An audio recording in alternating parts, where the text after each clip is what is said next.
அண்ணாமலை மாற்றப்படுவார்.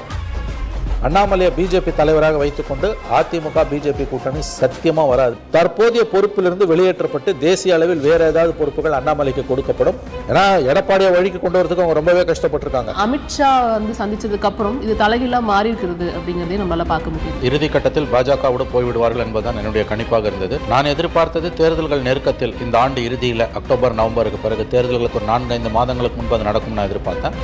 ஓராண்டுக்கு முன்னால் அது நடந்திருப்பது தான் சற்று ஆச்சரியமா இருக்குது. வெளிப்படையா சொல்றதுன்னா சசிகலா ஜெயிலுக்கு போன பிறகு 4.25 ஆண்டுகால ஆட்சியில் ஊழல் கரை புரண்டு ஓடியது. அதை பிஜேபி அனுமதித்தது. அதிமுகவோட கூட்டணி இல்லைன்னா பிஜேபியால இப்ப இருக்க 4 சீட்டு கூட ஜெயிக்க முடியாது. இது மறுபடியும் சொல்கிறேன், என்னை பொறுத்தவரையில் எதிர்பார்க்கப்பட்ட ஒன்று. சட்டமன்ற தேர்தலில் பாஜக அதிமுகவை தனித்து போட்டியிட அனுமதிக்காது, எப்படியாவது தன்னுடைய வலைக்குள் இழுத்துவிடும் என்றுதான் நான் கணித்திருந்தேன்.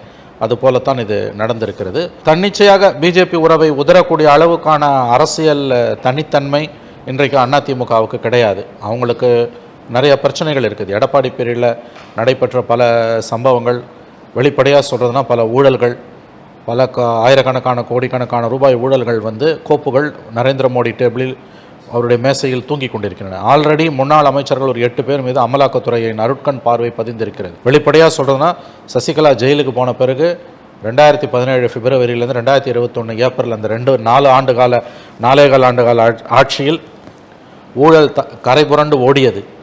அதை பிஜேபி அனுமதித்தது. வெளிப்படையாக சொல்கிறதுனா ஒரு கிவன் அ சாய்ஸ் எடப்பாடி பழனிசாமியோ அதிமுகவோ பிஜேபியோடு போக மாட்டார்கள். அவங்களுக்கு அது நல்லா தெரியும் இது பிரச்சனை அப்படின்ட்டு. அது தேர்தல் நேரத்தில் வெற்றியும் கொடுக்கலாம், தோல்வியும் கொடுக்கலாம். பார்லிமெண்ட் அளவுக்கு அதில் தோல்வியை கொடுக்காது. ஓரளவு அசம்பிளியில் அவங்களுக்கு வெற்றி கிடைக்கும் கூட வாய்ப்பு இருக்குது. ஏன்னா 21 கிடச்சிது. பட் ஒரு சாய்ஸ் கொடுத்துருந்தாங்கன்னா அவங்க பிஜேபி கிட்ட போகாமல் விஜய் கிட்ட தான் போயிருந்திருப்பாங்க. இன்றைக்கி அந்த சாய்ஸ் கொடுக்கல அவங்க. ஏன்னா மத்தியில் அதிகாரம் பிஜேபி கிட்டே இருக்கும்போது பார்லிமெண்ட் எலெக்ஷனில் தங்களை ஒதுக்கிட்டு அதிமுக போன மாதிரி அசம்பிளி எலெக்ஷனில் போக அவர்கள் அனுமதிக்க மாட்டார்கள். அதிமுகவோட கூட்டணி இல்லைன்னா பிஜேபியால் இப்போ இருக்க 4 சீட்டு கூட ஜெயிக்க முடியாது. ஆகவே இது நடக்கும் என்று நான் எதிர்பார்த்தேன், பெருமைக்கு சொல்லவில்லை. இது கடைசியில் ஒரு 5 மாதம் முன்னால் நடக்கும்னு எதிர்பார்த்தது கரெக்டாக 1 வருஷத்துக்கு முன்னாலே நடந்திருக்குது. அதுதான் சற்று ஆச்சரியமாக இருக்குது. ஆக்சுவலாக நீங்கள் பேசும்போது சொன்னீங்க, ஏன்னா அவங்களோட எல்லா கோப்புகளும் பாஜக கையில் இருக்குது அப்படிங்கிறப்ப அது அனுமதிக்காது அப்படிங்கிறத ஒரு சொன்னீங்க. அப்படி அவங்க நினச்சிருந்தாங்கன்னா நாடாளுமன்ற தேர்தலையே அதுக்கான முடிவுகளை எடுத்துருந்துருக்கலாமே. அது ஏன் அப்போ விட்டுட்டு இப்போ பிடிக்கிறாங்கன்னு தெரிஞ்சுக்கலாமா? நல்ல கேள்வி. அதாவது நீங்கள் கேட்குறது ரொம்ப நியாயமான கேள்வி. அப்படி தான் that is how politics operates. அரசியல் அப்படி தான் செயல்படும். அதாவது இங்கே அவர்களுக்கு பெரிய அளவில் நாடாளுமன்ற தேர்தலில் பாத்தியதை இல்லை. ஏடிஎம்கே பிஜேபி அலையன்ஸ் போனால் கூட அது ஜெயிக்கலாம் அல்லது தோக்கிறதுக்கு தான் வாய்ப்புகள் அதிகம்.